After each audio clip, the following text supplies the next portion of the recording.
Motor వాహన చట్ట నిబంధనలను ఉల్లంఘిస్తే భారీ జరిమానాలతో పాటు జైలు శిక్షను అనుభవించాల్సి ఉంటుందని అల్లూరి సీతారామరాజు జిల్లా ఎటపాక సిఐ కనపరాజు వాహనదారులను హెచ్చరించారు. కాగా ఉన్నత న్యాయస్థానాల గైడ్లైన్స్ అనుసరించి జిల్లా ఎస్పీ అమిత్ బర్దర్ ఆదేశాల మేరకు నూతన మోటారు వాహన చట్టం నిబంధనలు, వాటి ఉల్లంఘనలపై వాహనదారులు, చోదకులకు ఎటపాక పోలీసు అధికారులు అవగాహన కార్యక్రమం నిర్వహించారు.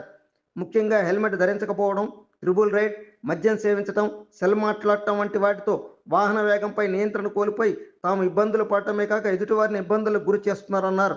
ఇకపై ట్రాఫిక్ నిబంధనలు పాటించకపోయినా, సరైన ధృవపత్రాలు లేకపోయినా, వాహనాల్లో అక్రమ రవాణాలు చేసిన చట్ట ప్రకారం కఠిన చర్యలు కైకొంటామని ఈ సందర్భంగా సిఐ హెచ్చరించారు.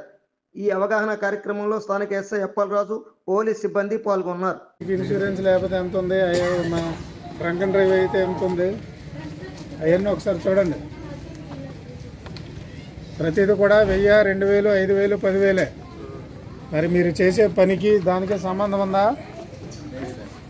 కాబట్టి ఒళ్ళు దగ్గర పెట్టుకొని అందరూ కూడా లైసెన్సులు అప్లై చేసుకోండి. ఉన్న వెహికల్స్ని ప్రతిదీ రికార్డు పెట్టుకోండి. బండికి ఏంటి ఉండాలి? ఆర్సీ ఉండాలి. మెయిన్ ఇన్సూరెన్స్ ఎప్పటికప్పుడు మినిమం. మన బండికి ఫుల్ ఇన్సూరెన్స్ అంటారు కదా, ఫుల్ ఇన్సూరెన్స్ అంత కట్టుకోలేకపోయినా థర్డ్ పార్టీ ఇన్సూరెన్స్ అన్నా.